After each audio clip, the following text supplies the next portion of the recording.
Hello दोस्तों, अरस्तु विज्ञान के इस प्लेटफॉर्म पे आप सभी का स्वागत है। यूजीसी इन्वायरमेंटल साइंस का लेक्चर चल रहा है, जिसमें आज हम लोग यूनिट 3 का टॉपिक बायोडाइवर्सिटी स्टार्ट करने वाले हैं। अभी तक हम लोगों ने पॉपुलेशन इकोलॉजी और कम्युनिटी इकोलॉजी को भी कंप्लीट किया है। तो आइए स्टार्ट करते हैं बायोडाइवर्सिटी कि बायोडाइवर्सिटी होता क्या है। सबसे पहले जानते हैं कि टर्म बायोडाइवर्सिटी किसने दिया था।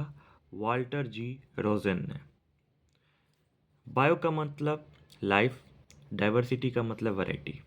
ठीक है।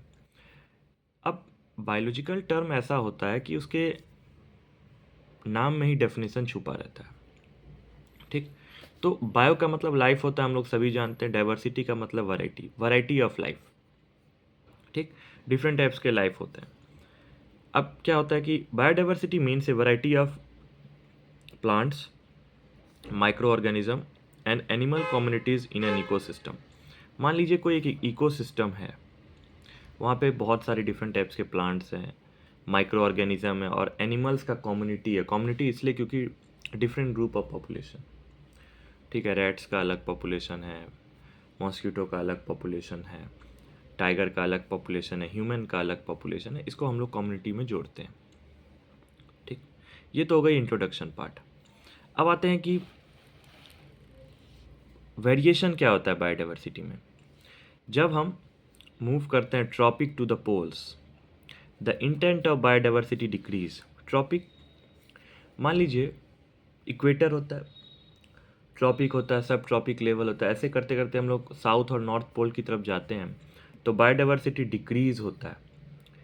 बायोडाइवर्सिटी ज़्यादा कहाँ रहेगा? जहाँ पे नेचुरल हैबिटेट में जीने के लिए ज़्यादा सामग्री रहेगी, नेचुरल रिसोर्स रहेंगे, वहाँ पे बायोडाइवर्सिटी ज़्यादा रहेगा। ठीक। लेकिन जहाँ पे रिसोर्स कम होते जाएंगे वहाँ पे डाइवर्सिटी भी कम होती जाएगी। ठीक। इस तरीके से हम लोग को इस बात समझना है। अब बात आती है types and level of biodiversity. हम लोग 11-12 से पढ़ते आ रहे हैं कि बायोडाइवर्सिटी 3 टाइप्स के होते हैं, एक जेनेटिक, एक स्पेसीज, एक इकोसिस्टम। ठीक। तो पहले हम लोग पढ़ते हैं जेनेटिक डाइवर्सिटी। इसमें जीन में यदि वेरिएशन हो किसी प्लांट और एनिमल स्पेसीज के अंदर, उसको हम लोग जेनेटिक डाइवर्सिटी कहते हैं। Variation of gene with in the species of plants and animals. ठीक। अब आइए जानते हैं कैसे। मोर genetic diversity help in the better adaptability of individual to the environmental conditions. Lesser genetic diversity leads to uniformity of species. होता क्या है, जितने भी स्पेसीज हैं यदि उसके जीन्स में वेरिएशन होंगे तो वो नेचर में अच्छे से सर्वाइव करेंगे, इन्वायरमेंटल कंडीशन में अच्छे से सर्वाइव करेंगे। ठीक है, जितना डाइवर्सिटी होगा उतना वो अच्छे से सर्वाइव करेंगे। लेकिन यदि डाइवर्सिटी में कमी आएगी, जेनेटिक डाइवर्सिटी में कमी आएगी, तो वो स्पेसीज यूनिफॉर्म रहेगा, वो जैसा था वैसा ही रहेगा। हो सकता है इन्वायरमेंटल कंडीशन को अच्छे से झेल ना पाए, उसका डेथ हो जाए। ठीक है, तो genetic diversity is more important. अब मान लीजिए people living in hilly area develop jeans. अब कोई पहाड़ पे रह रहा है, वो उसके अकॉर्डिंग अपना जीन डेवलप किया in accordance with the climate condition. अब पहाड़ी पे रहने वाले जो लोग होते हैं वहाँ का क्लाइमेट अलग होता है, उसके आधार पे उन्होंने अपना बॉडी का डिफ्रेंशिएट किया। जैसे as they have wider chest to such more air from the environment where density of gas is quite low. ठीक है, वो पहाड़ी पर रहते हैं, उनको एयर की ज़्यादा ज़रूरत है। ठीक है, हवा में। ठीक है, लेकिन गैस भी उनको लो मिल रहा है, ऑक्सीजन की भी कमी हो गई है। ठीक। तो उस तरीके से उन्होंने अपने आप को ढाला है। ठीक। तो जीन में परिवर्तन होना बहुत ज़रूरी होता है किसी भी जगह पे सरवाइव करने के लिए। ठीक है, अब आगे चलते हैं स्पेसीज डाइवर्सिटी। स्पेसीज डाइवर्सिटी का मतलब होता है वैरायटी ऑफ ऑर्गेनिज्म। अब यहाँ पे ऑर्गेनिज्म में चेंजिंग स्पेसीज लेवल में, कहाँ पे? इन्वायरमेंट में। ये भी डिवाइड होते हैं कुछ टाइप्स में। दे कैन बी फर्दर सब डिवाइडेड इनटू, देखते हैं आगे।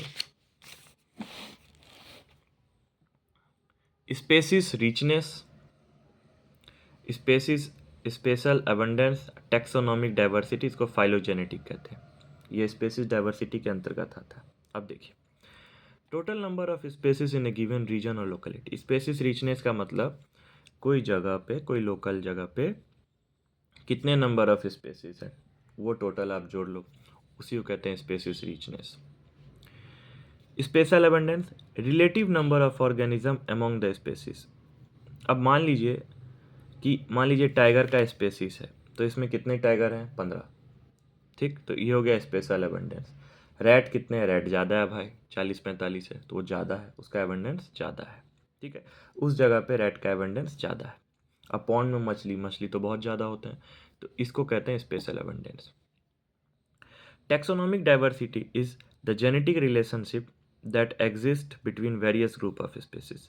ठीक है, अब यहाँ पे जेनेटिक रिलेशनशिप आता है। मान लीजिए कोई एक स्पेसिस था, उससे भविष्य में इवोल्यूशन होकर 2 स्पेसिस का फॉर्मेशन हुआ, लेकिन जेनेटिक रिलेशनशिप तो है। अब डाइवर्सिटी में बट गया है वो स्पेसिस, लेकिन जेनेटिक रिलेशनशिप तो है। ठीक है, तो उसको हम लोग टैक्सोनॉमिक डाइवर्सिटी कहते हैं। फाइलोजेनेटिक मतलब एक स्पेसिस से 2 स्पेसिस का फॉर्मेशन। तो हम लोगों ने जेनेटिक देखा, स्पेसिस डाइवर्सिटी देखा, अब हम लोग देख रहे हैं इकोसिस्टम डाइवर्सिटी। इकोसिस्टम में वैरायटी ऑफ हैबिटेट होता है, नीश होता है, a role and position of species in the environment. हर स्पेसिस का अपना रोल होता है, जीने का अलग जगह होता है, अपना अपना ब्रांच होता है, अपना अपना पोजीशन होता है for the biological process and operation. Thus the biodiversity is also considered at the ecosystem level.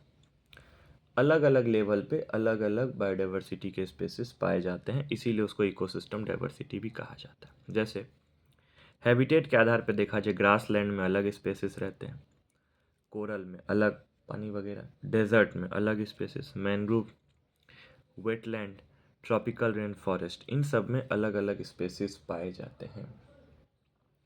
तो बायोडाइवर्सिटी का मतलब होता है कि जो भी डिफरेंट टाइप के स्पेसिस हैं, चाहे वो कम्युनिटी लेवल पे हो या पॉपुलेशन लेवल पे हो, वो अलग अलग जीन के आधार पे, अलग अलग स्पेसिस के आधार पे और इकोसिस्टम के आधार पे बटे हुए रहते हैं।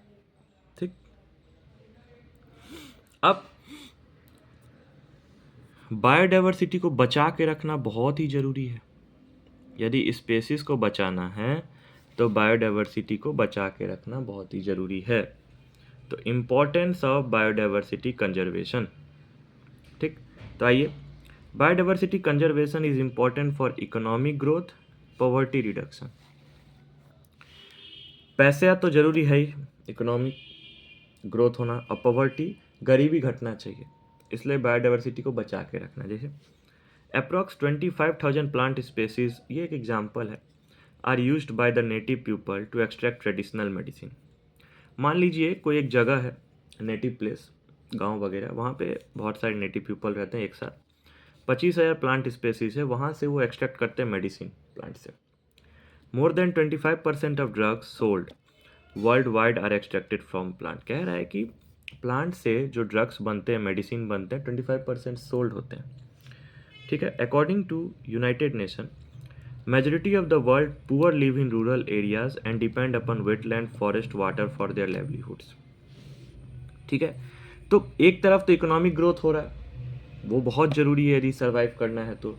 ठीक है, उस जगह के लिए भी मान, लेकिन रूरल एरियाज़ में क्या होता है, वो डिपेंड किससे करते हैं? वेटलैंड पे, फॉरेस्ट पे, वाटर फॉर देयर लाइवलीहुड, जीवन व्यापन करने के लिए। ठीक है, तो हम यदि पानी को नहीं बचाएंगे तो फिर वहाँ पे भी गरीबी आएगी, पानी नहीं रहेगा, भुखमरी होगा, हम लोग मरने लगेंगे। फॉरेस्ट नहीं होगा, जंगल नहीं होगा, तो हम लोग को मेडिसिन नहीं मिलेगा, खाने पीने का सामान नहीं मिलेगा, वेटलैंड नहीं होगा, मछली उत्पादन नहीं कर पाएंगे।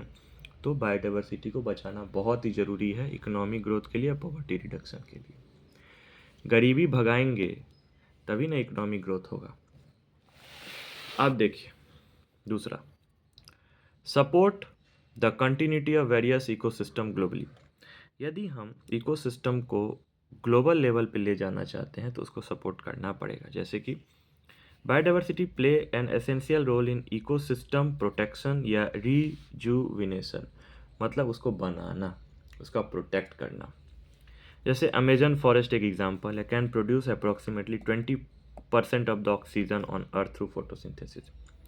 ये अमेज़न का जो जंगल है बहुत ही घना जंगल है, पेड़ पौधा बहुत ज़्यादा है। कहा जाता है कि पूरे धरती पे जो यदि 100% ऑक्सीजन आता है, उसमें से 20% ऑक्सीजन अकेला अमेज़न फॉरेस्ट प्रोड्यूस करता है। तो अमेज़न कितना इम्पोर्टेंट है हमारे लिए। Other ecosystem like coral reef, tundra reverse and stream can be supported and protected through biodiversity conservation. उसी तरीके से हम लोग को कोरल रीफ को बचाना है, तुंद्रा, रिवर, स्ट्रीम, इन सब को बचाना है और प्रोटेक्ट करके रखना है। अब आते हैं aesthetic value. Activity such as visit to animal park. अब आप एनिमल पार्क बना लीजिए, जिसको हम लोग जू कहते हैं।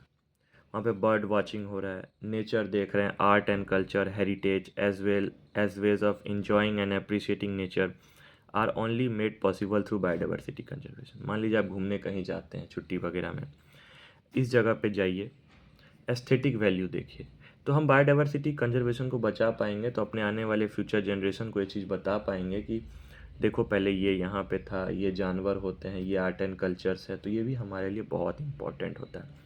तो एस्थेटिक पॉइंट ऑफ व्यू भी बायोडाइवर्सिटी कंजर्वेशन के लिए बहुत इंपॉर्टेंट है। वहाँ पे जाके हम लोग इन्जॉय करते हैं, नेचर को अप्रिशिएट करते हैं।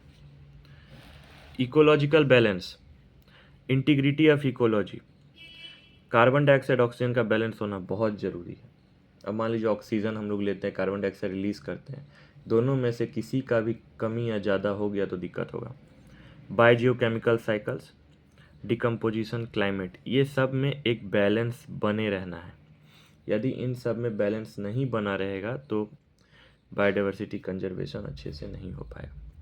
बायोजियोकेमिकल साइकिल्स आप क्लास देख सकते हैं जाके, ठीक है। इसका भी मैंने लेक्चर ले लिया है, प्लेलिस्ट में जाइए, आप देख सकते हैं, यूनिट 3 का टॉपिक है। अब आते हैं ethical value for every form of life in the environment.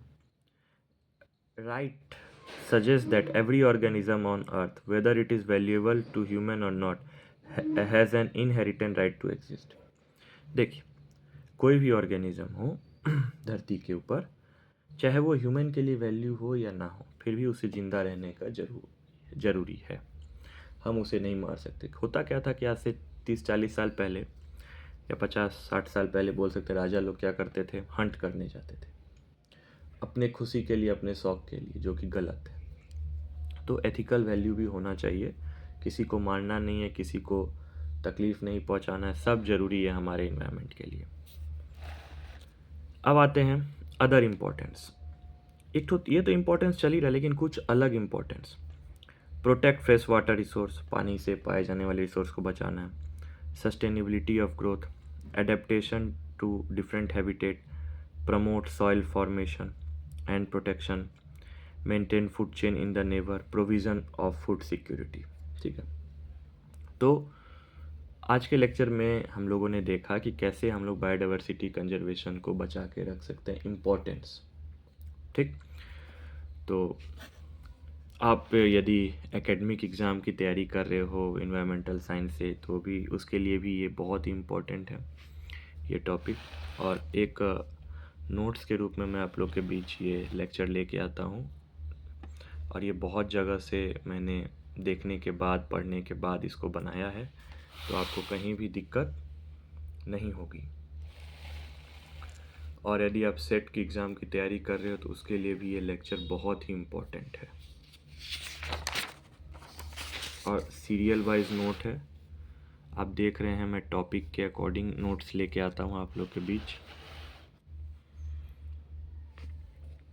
और मैं चाहता हूँ कि कम से कम शब्दों में मैं आपको पूरा टॉपिक बताऊँ। ठीक, तो आप जब भी ये लेक्चर देखें, लेक्चर देखने के बाद आप लाइक करें और मुझे कमेंट्स में बताएं कि आपको ये लेक्चर कैसा लगा। ठीक, सो अरस्तु विज्ञान के प्लेटफॉर्म पे आप बने रहें, अपने दोस्तों को शेयर करें। मिलते हैं नेक्स्ट लेक्चर में। Thank you.